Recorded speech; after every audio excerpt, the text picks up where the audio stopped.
Thank you all so much for coming to Judy's dissertation defense entitled Network Movements Through the Dramaturgical Lens. And we're going to be hearing about a chunk of Judy's dissertation work today. There's more in the document for those who have read it or for those who would like to read it later. Before I turn over to Judy, a couple of notes about how this is going to run. First, I will say we have some accessibility accommodations today. Judy will be defending seated. If you cannot see her and would like to see her, now is a good time to pick up and move. We have coffee and snacks. And Judy's going to give her talk. This is a good time to get coffee and snacks. After that, I will ask you to wait until Judy has finished speaking. And when we start Q&A, you're welcome to re-snack yourself. Internet friends, you can hear us. However, we're going to ask you to stay quiet. If you have things to say, you can put them in chat. Chiwon Choi is managing our Zoom today. Thank you so much. After Judy's talk, we'll do questions from the committee. And after the committee has had a round to ask questions, you, the audience, will have a chance to ask questions. Thanks in advance for your thoughtful engagement with Judy's work. Anything I'm missing? Jody, who's done this more times than I have? All right, okay. So without further ado, Judy, hit it.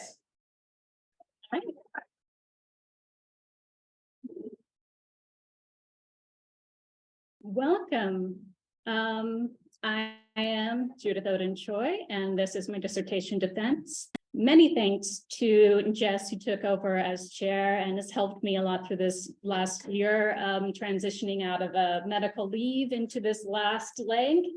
And to Jody Perlisi, who has helped me this so many years, thick and thin. And to Sarah Fox, who's given me so many insights, and Dean Freelon, who's helped me very much with the Twitter analysis. And also to Jim Herbslove, who was instrumental in developing this work. The name of the dissertation is Network Movements Through the Dramaturgical Lens. A quick warning, there is some explicit language in the tweets, and there are some images of police corralling and using tear gas with protesters. In this dissertation, there are 5 studies. Through all of them, throughout my dissertation, I'm arguing for dramaturgy as a way to study networked movements. But today I'm going to focus on the last 2, in which I draw from the same set of data as ways to illustrate how I adapted the dramaturgical perspective for use in network movements in a polyvocal social media environment, and then the insights of applying that method and what that method reveals. Now let's talk about 2 theories and that are important, starting with the logic of connective action. So there we go. Just a second. So Bennett and Segerberg in about 2012, observing that online social movements operate very different than what had come before, which we call collective action, that were typically brokered by social movement organizations. They were centrally organized by an organization or membership that made decisions and then developed strategies that volunteers would then carry out, right? Noticing that what was happening with online social movements like Occupy and the Arab Spring was really quite different. They developed this theory of the logic of connective action. And a connective action is when individuals express their personal identity, their personal beliefs and convictions through what they call personalized action frames, through the use of hashtags or profile pics that they online, and that they are then only connected to others in the same sort of networked movement by those mechanisms of the platform, like the hashtag. And so in that way, the affordances of the social media seem to act as a kind of movement infrastructure in connective action. And So at that time, many journalists and also researchers who were marking this radical shift in movement organizing were giving a lot of credit to the technology itself, right? The Twitter revolution or the Facebook revolution. But this kind of organizing, regardless, was decentralized, composed of networks instead of memberships, and favored emergent processes over strategic ones. And so at the time, Bennett and Segerberg acknowledged that from collective action to connective action was a spectrum, and it probably wasn't 100% one or the other. The revolutions weren't happening simply because somebody was using a hashtag or a Facebook group, right? But spent a little time exploring what was really in the middle of that spectrum, what was happening there. So, but now, you know, a decade plus later, with the landscape of ICTs are much broader, and there's different functions that can reach different audiences and manage different audiences in different ways. Researchers, myself included, with the work in the first half of my dissertation, are really seeing that there's much more hybridity. There's much more happening sort of in the middle between this connected and collective action.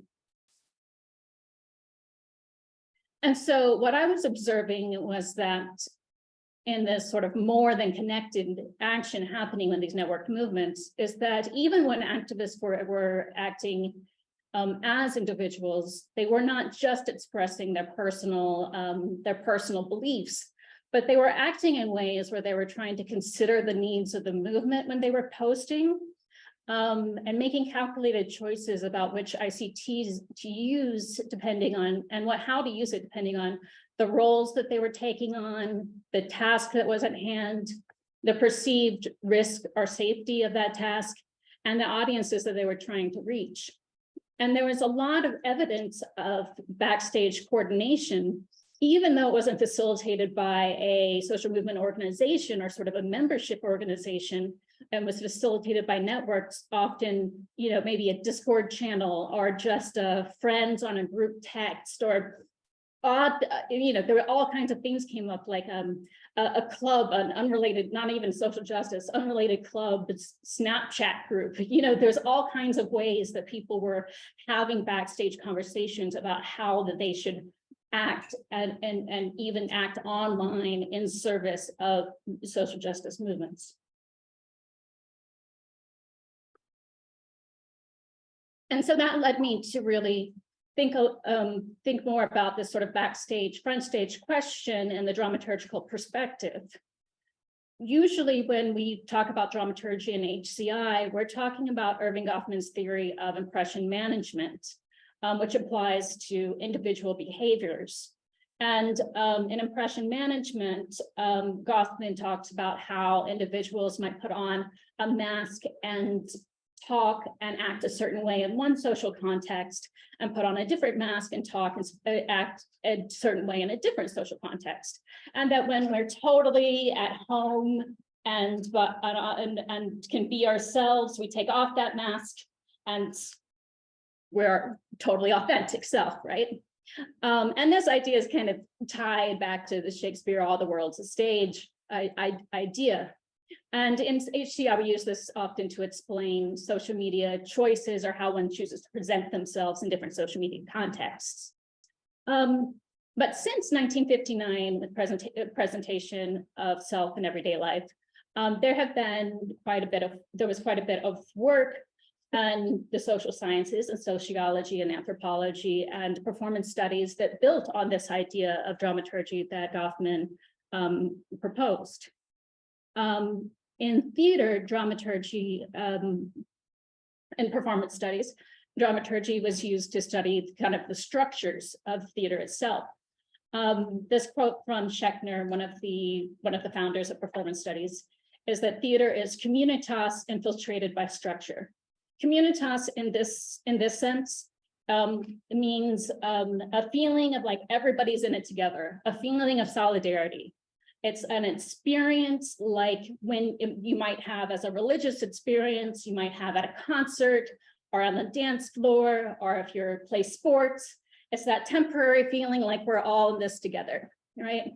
And so theater is that experience, but it's a very structured and kind of controlled experience of that. And dramaturgy is the process of analyzing that structure and how that works to make it more transparent and to be able to use those structures and mechanics to create new dramas.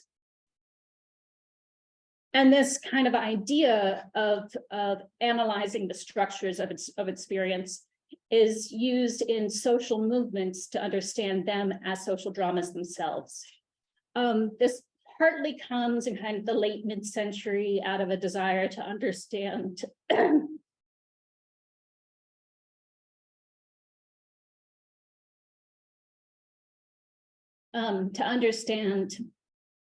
Nazism and how the propaganda of Nazism worked, to think about the rallies and marches and events and the actual choreographies, the placement of flags, the soldiers in a row. What was it about the structure of those events and of those experiences that were so powerful on the psyche of those involved? So that same idea of analyzing the theatrical pieces of those events holds through to other kinds of social dramas like social movements. In social movements, so these quotes are useful to me, thinking of social movements as powerful dramas through which injustice must be dramatized and so must hope for civil repair. When there is a breach in trust, when things are broken, the hope is that it is repaired. And that social dramas are where protagonists and antagonists clash as they seek to affect audiences' interpretations of power relations. And just thinking of it as the sort of communicative power, how it's communicating the politics is interesting to me. So now into the first study on adapting the dramaturgical perspective for a networked environment, right? The first step is trying to think of Twitter itself as a stage. Now, there have been metaphors for Twitter. In the early days of Twitter, there were conversations about, is it more a broadcast media like a newspaper, or is it more a social network like a conversation? I'm asking us to think of Twitter like a stage. A stage is just a space for performance. And there are a few requirements for something to be a performance, besides that it's bound by space and time and interaction with an audience. And to think about the space of theater of a stage, I want us to not necessarily think about this sort of proscenium theater, but maybe think of a space like this, or even like this with the audience moving back and forth between performers, right? So thinking about Twitter as a stage, the space of the stage is perhaps the space of a social network, where the stage is the core of the network, where the performers are the most active, the actors are most active, and the periphery of the network is the audience participants who are the least active.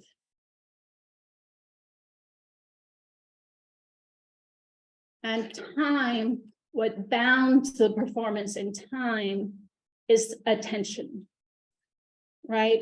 As the attention wanes on the topic, or the duration of the trending topic, right? Then the time of the performance also comes to an end.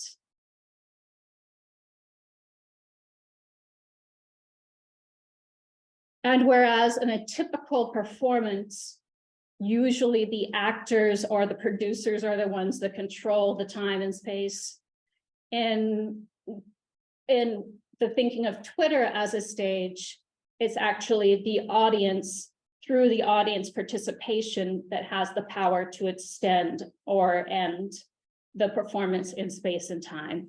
The audience interaction actually controls those factors, with input from the algorithm, right? Algorithm has a say in there. So now I'm going to move on to the data corpus itself. The data was collected via the Twitter search API from May 25th through October 1st, 2020. I added trending topics related to Black Lives Matter throughout the summer. Once the term was added, it remained on the list. I added everything that I found, whether it was Pittsburgh related or not. So it was quite a large data set to begin with. I then, at the end, I filtered it by Pittsburgh and Pittsburgh related terms like Danielle Brown or Justice for Antoine Rose, names and places and events that I knew would be related to Pittsburgh. This right here is the distribution by day of the tweets. As you can see, definitely far more tweets very close to the murder of George Floyd, and very few other peaks from there. I then went and identified three periods where there were some peaks in tweeting, and it also related to times when there were protests or actions on the ground here in Pittsburgh. So the first was May 25th through June 4th, which was the first initial round of protests after the murder of George Floyd. The second was around Juneteenth and the second anniversary of the murder of Antoine Rose by Officer Michael Roosevelt. And the third here was August 15th through 25th, which included the covert arrest of Matthew Cartier and the protests that followed at the home of former Mayor Peduto. These other peaks, this had to do with a tweet from Trump about Pittsburgh and the Steelers wearing Justice for Antoine Rose, except for Villanueva, and 4th of July and something else. Okay, the coding method, the kind of meat of this study. This was an iterative coding process, several iterations, of the top 100 most retweeted tweets in each of those three periods. The coding scheme I'm going to go into in more detail, but it involved what I called script types, objectives, and then whether those objectives were implicit or explicit, and included online or offline actions. The theory that I used for that was based on is based on the dramaturgical approach for social movements from Hunt and Benford. They used the metaphor of theater and broke it down into 4 elements of the theater: scripting, staging, performing, and interpreting, and compared those to those four elements in social movements. For them, scripting were scripts for how to act and what to say. Movement scripts guide participants, and each actor who performs the script interprets it through their performance and thereby transforms it through their performance of it. And that's also an aspect of scripting. The next is staging. And Benford and Hunt use staging as really like this catch-all phrase for everything that's happening behind the scenes. This is all kinds of preparation that goes into producing a protest or action. This is, marketing, budgeting, resource allocation, fundraising, scheduling, all of that work that kind of falls under staging. And performing. Performing is the collective action itself, performing the collective action, and also the experience of performing that collective action. The actor's job, what they hoped to do, is to persuade those in power to act according to those scripts or to elicit another specific desired response. And the last is interpreting. And interpreting stands on its own as its own kind of work. And it's also something that happens during all three other phases, all three other elements. In theater, the actor interprets their lines and their performance. The director interprets the script into movements for the stage. The designer has to interpret the script into functional and aesthetic design elements, sounds and stuff. All of those kinds of things happen in every bit. In this study, we're focusing on scripting because Twitter is primarily text-based and because we're looking at tweets that correspond with periods of on-the-ground protest and looking at whether they serve as guides for this kind of activist behavior, what's happening on Twitter. Scripts aren't like fixed text to be followed mechanically. They're just sort of guides and cues for behavior. And so that when something comes up, something unforeseen comes up, you have cues for how to behave. Unlike play scripts that are complete before play rehearsals begin, or traditional social movements where maybe leadership works backstage to develop a script before the protest, a Twitter scripting happens simultaneous to the performance. Each time an actor interprets a script expressed in a tweet and then performs it by tweeting, retweeting, liking, or even donating, etc., their action serves as a script for other actors on the platform. It's like a game of virtual telephone, with popular interpretations emerging as movement scripts writ large.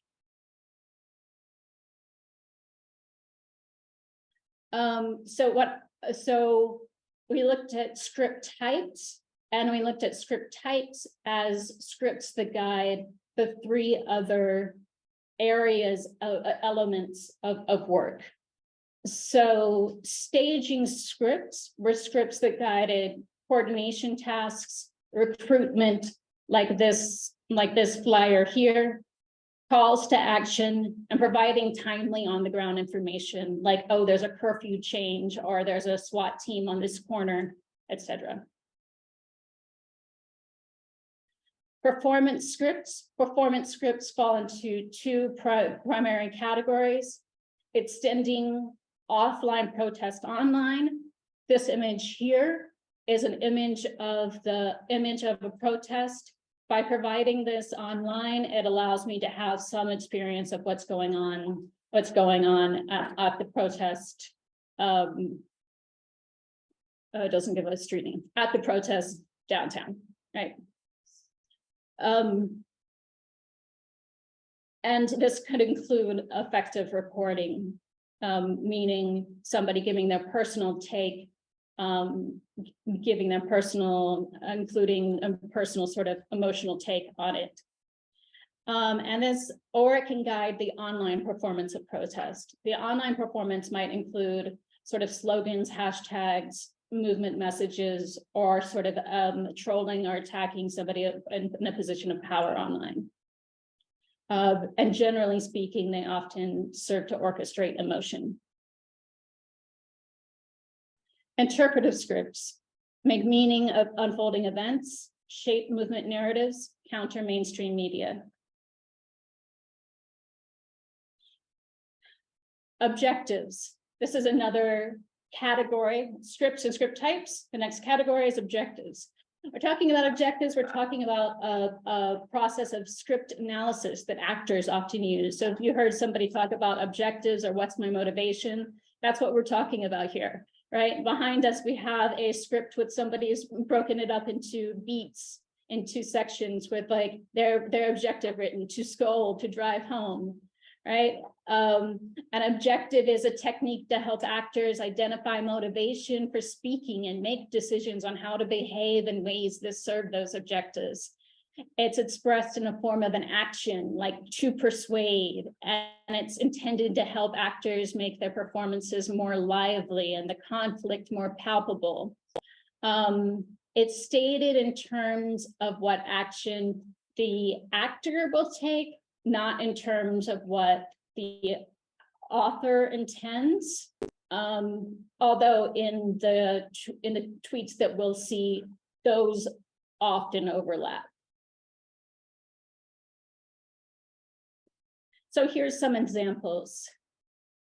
I'm at a Black Lives Matter protest in Punxsutawney on Juneteenth with my 76-year-old pop. The world is changing. So as a script type, this would be a performance script.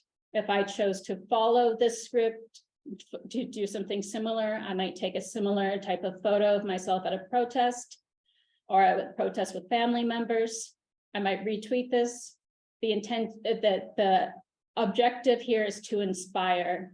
She seems to feel inspired. If I choose to retweet it, I hope to inspire others.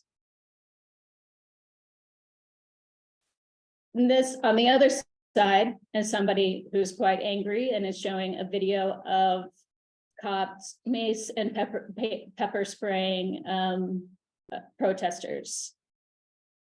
Right, and this one is to ignite. Maybe to ignite me to retweet this, maybe to ignite me to the point to take action, to show up at the next protest, to get involved in some way. Here is a tweet where the voice is a more neutral reporting voice, journalistic voice. Although the details that she shares seems to be sympathetic to justice for Antoine Rose. The voice is neutral, and so this was categorized as to witness. To bear witness, if I retweet this, I'm asking others to bear witness to this event. Just a slither of the results that shared just a slither of the results here. Not surprisingly, the objective that was at the highest percentage of retweets was to ignite.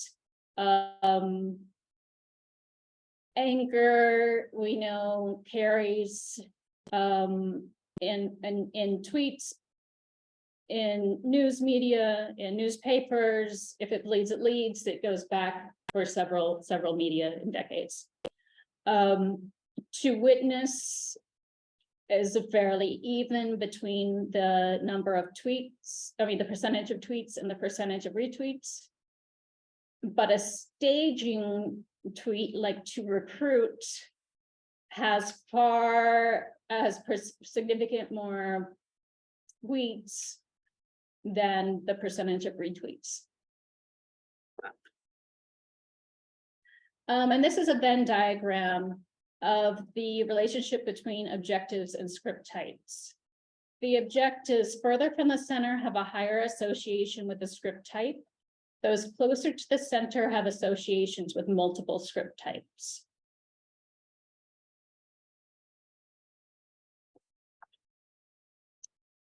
I believe a coding scheme like this is potentially transferable between movements and between media. I think there might be some peculiarities of our data set here, like to antagonize between staging and interpreting. I don't know if every data set has antagonistic staging in it. But I feel like, with some replication here, there's the potential to develop a coding scheme which is fairly stable and generalizable.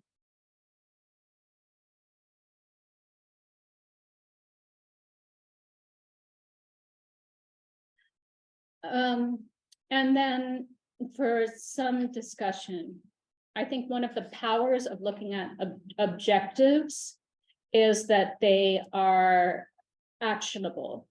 So they have the power to, since they communicate actions, they have the power to transform an audience member into an activist if the audience member chooses to act on that objective, right? So if we move from the script, the objective, to the performance, a performance online the least action would be the mechanic of the feature of the platform to retweet, to like, right? That's kind of a given on any tweet. But the but the one objective that we had that actually moves, that the only way to fulfill it is to move offline, is to recruit, is that it moves straight from to recruit. How do you fulfill to recruit? Is that you move from to recruit to attend a protest. To attend a protest, you're moving into the area of activism. Something like to ignite, to inspire, you might choose to retweet that. You and from retweeting it, you might also be moved to attend a protest, but that's a question mark. Who knows? So we sort of looked at this as there's a realm of things from activist, from offline activist, online activism, more deep engagement with the online material, to an activist audience, somebody who's at the periphery, simply retweeting or doing the least involvement on online, to simply an audience, somebody who reads and moves on.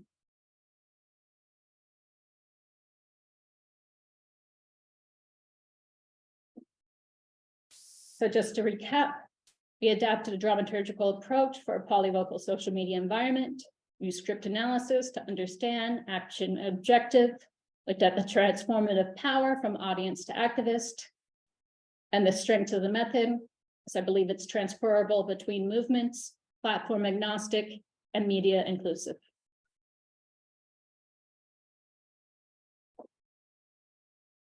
Now that we've developed the coding method, I'll apply it to a more sophisticated network analysis of the same data set.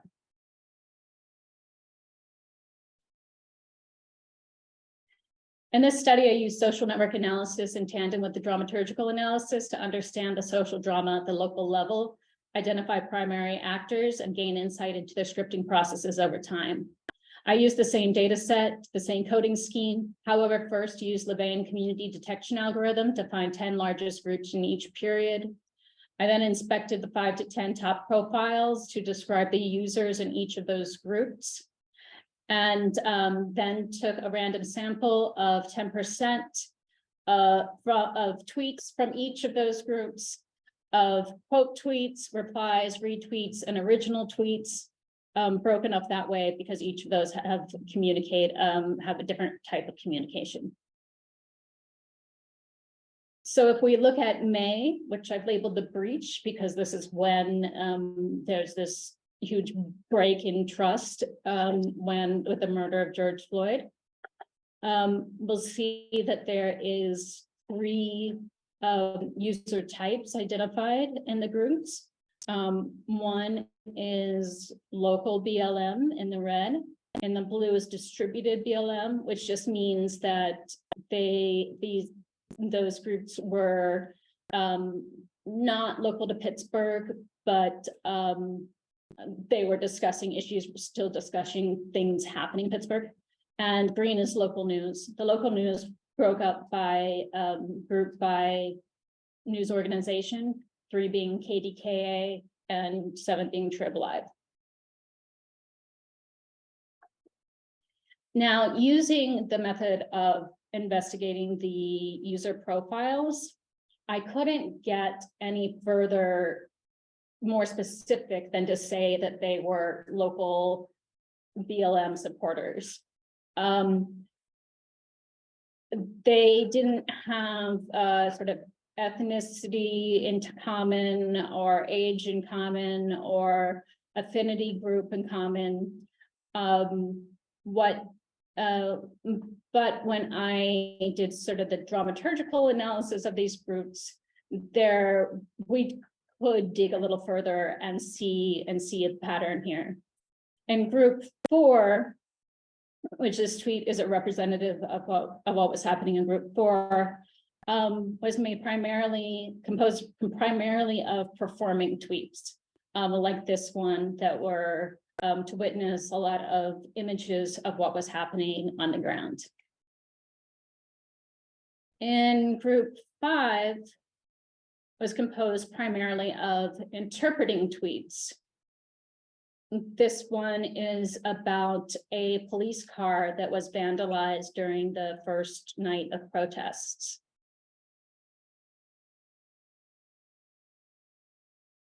Group 4 and group 5 had 949 links between them, the most of any two groups in the sociogram.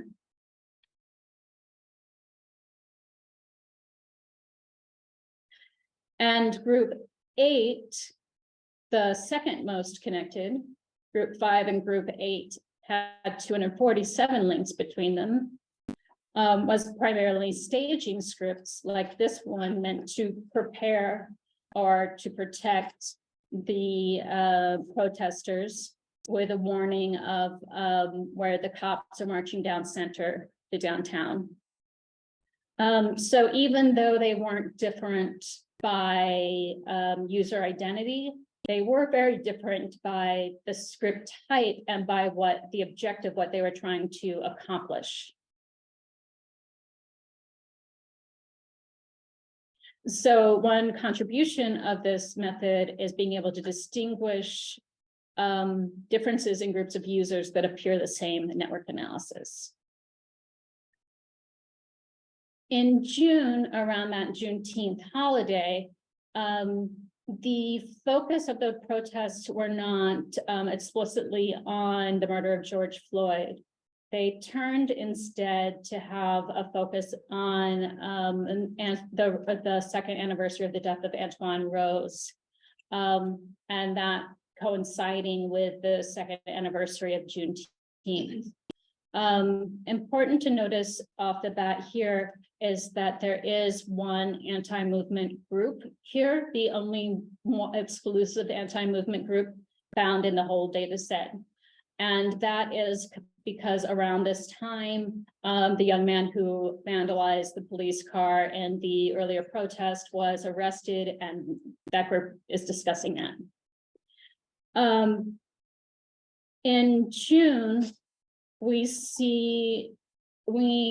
can see the sort of work being done to contextualize the justice for Antoine Rose with Juneteenth and with the larger Black Lives Matter movement happening across the summer, with the objective to remember popping up throughout the data set.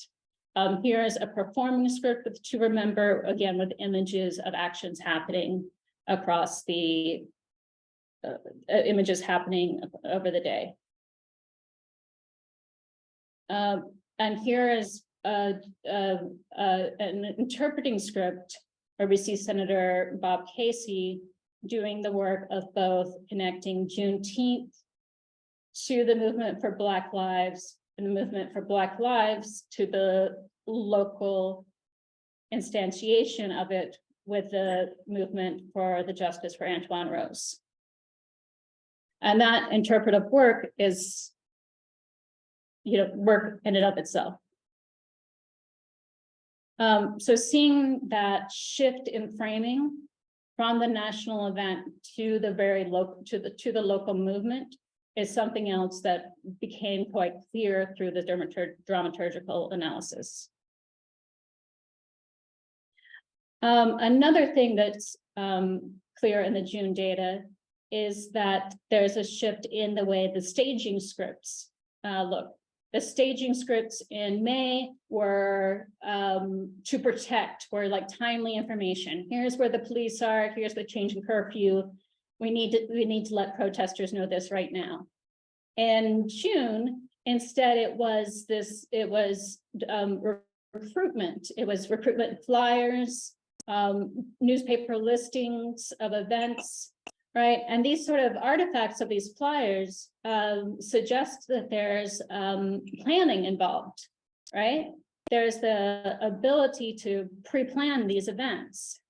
And that brings us to a separate question altogether, which is the actual scripting process, right? In May, there was some improvisation happening, some improvised responses, whereas in June, we have some evidence of some prepared responses, some preparation. And an analogy to theater, to scripting processes, you might say June has a more typical playwriting scripting process, where in May was a more improvisation. The thing to keep in mind about improvisation is that it's not actually flying by the seat of your pants. The improvisation actually works by having a really deep knowledge of story structure, and by working together as an ensemble to really know culture, to have bits prepared, to know each other's cues and to have deep awareness, is how improvisation works. When somebody from another troupe with just as much experience comes and tries to improvise with you, it can be hugely disruptive. And I just wonder if some of that might be happening with the Black Lives Matter and Justice for Antoine Rose movement activist in May, and somebody with anarchist scripts coming in and improvising with different scripts and disrupting some of what was going on in the early May protests. So identifying scripting processes is another contribution here. August, things get really interesting because now we have no local news, and we have these split groups. Public official is the general term I was using, but really public official here is our former Mayor Peduto. Mayor Peduto clashing with BLM activists and BLM and other supporters of Peduto sort of clashing within the group. There's sort of fighting and arguing and replies happening. So they're within group. Means local, so at least within these three groups in yellow here. The other thing that's interesting is that there is 9 of the 10 groups are performing. And the one other group is interpreting. That suggests to me that Twitter itself has become a second site of protest, right? The performance of protest has actually come to Twitter, as well as the actions that are happening on the ground. The other thing that it tells me is that there are no staging scripts here at all. There's no recruitment for the protests that are happening at Peduto's house. And there's no warnings happening here. Where have those things gone, right? So we're understanding what's missing, what elements of a movement are missing. And taking a quick look at one of these, group number 1, one of these groups that are where we have this clash. The incredibly short story here is that this A Beautiful Night in the Neighborhood is a tweet from Mayor Peduto sitting on his front steps, evoking Mr. Rogers, a Pittsburgh icon, on a night after a covert arrest of which means kidnapping in an unmarked van by the Pittsburgh police of a protester off the street. After this covert arrest, while BLM organizers are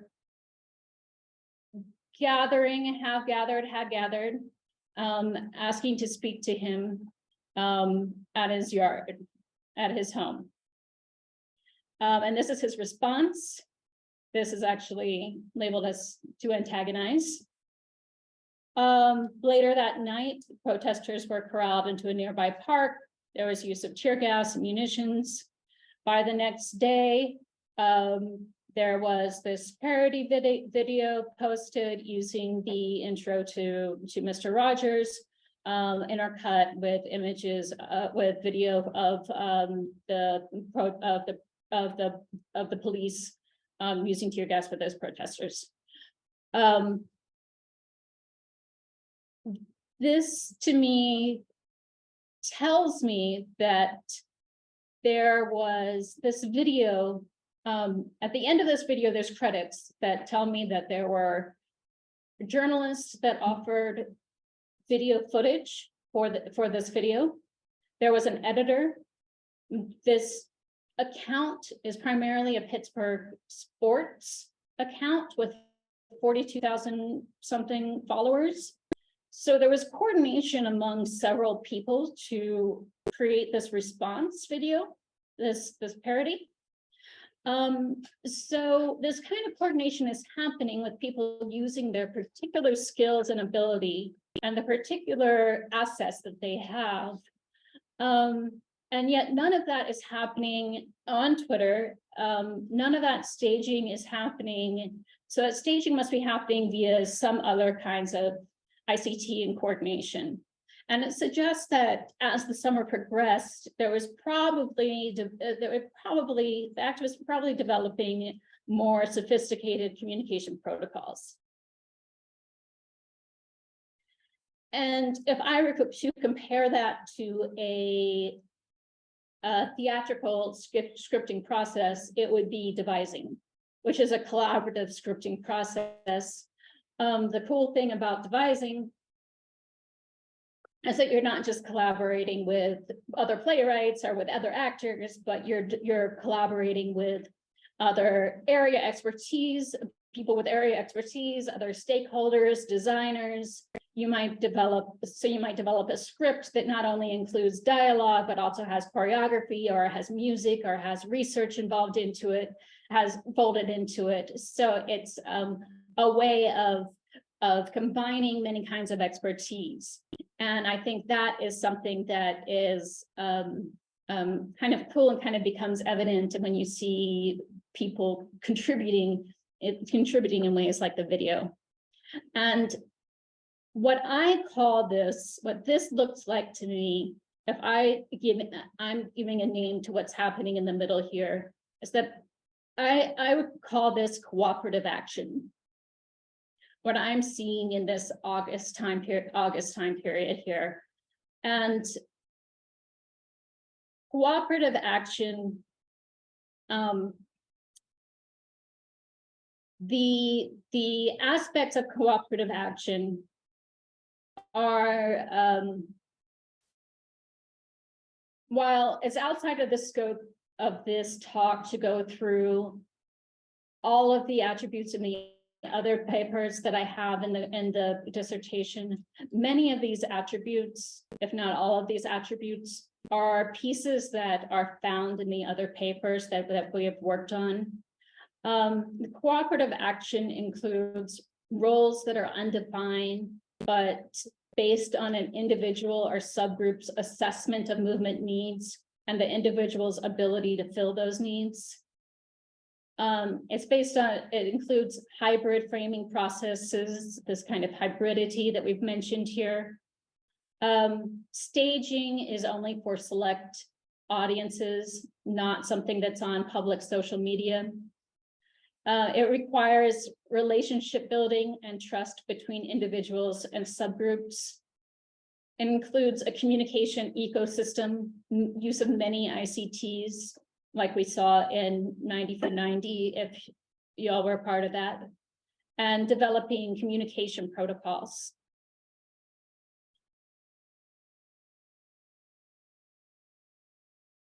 So a contribution of dramaturgical method is making something like, is cooperative action.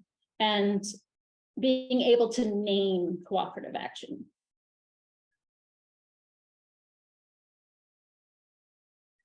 In my future work, besides validating the coding scheme of scripts and objectives, and continuing to do the theory building around cooperative action, is that I hope to be able to design for cooperative action. This collaboration is difficult. It's difficult work. And using the dramaturgical lens in the design of cooperative action, I think that means looking at social media as a kind of design material itself.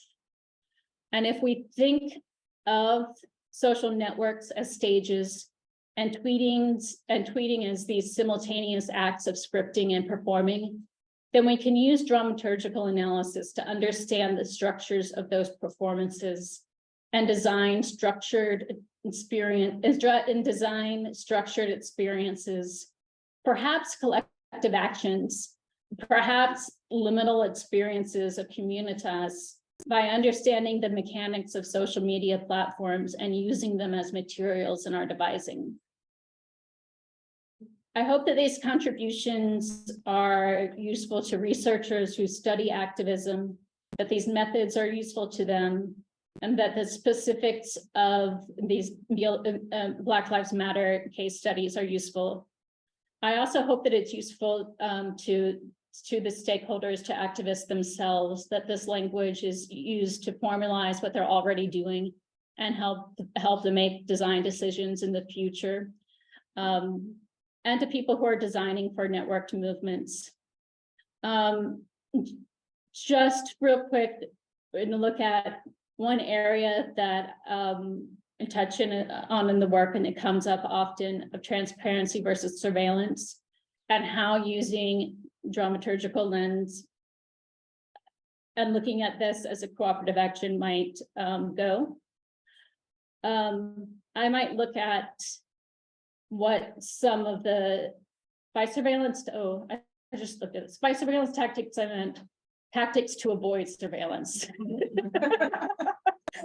Yeah, so for transparency tactics, you need awareness within your network and across politically aligned networks, especially to communicate staging scripts, like to protect and to prepare, and to recruit safely in new networks, and to tactics to avoid surveillance, mask identity of activists, manage audiences, limit audience engagements, and create security scripts, right? And so the way that I might address this would be to start with some research, right? I would research and do a dramaturgical analysis of movements where there's been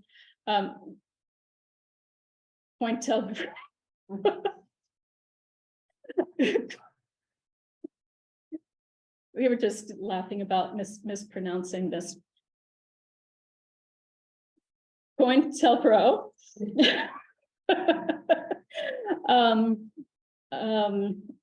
Where there has been CIA surveillance, and how recruitment was dealt with in the face of this. It's, if useful, dramatize, enact, or make schematics, to make theatrical structures more transparent in the way that that was dealt with, and then draw on those structures for new designs, adapting into the medium that we're using, as an example of an approach. So in conclusion, we developed a novel dramaturgical method for analyzing network activism, provided analysis of BLM tweets related to protest in Pittsburgh during summer of 2020, introduced cooperative action, and discussed future work in designing for cooperative action using dramaturgical approaches. To thank my family,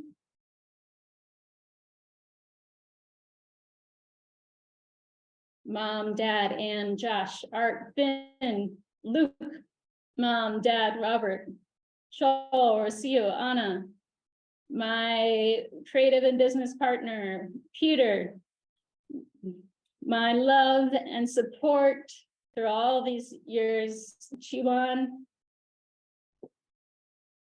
Thank you. And to all my committee members and my collaborators and colleagues and friends and everyone who's been so supportive, thank you so much.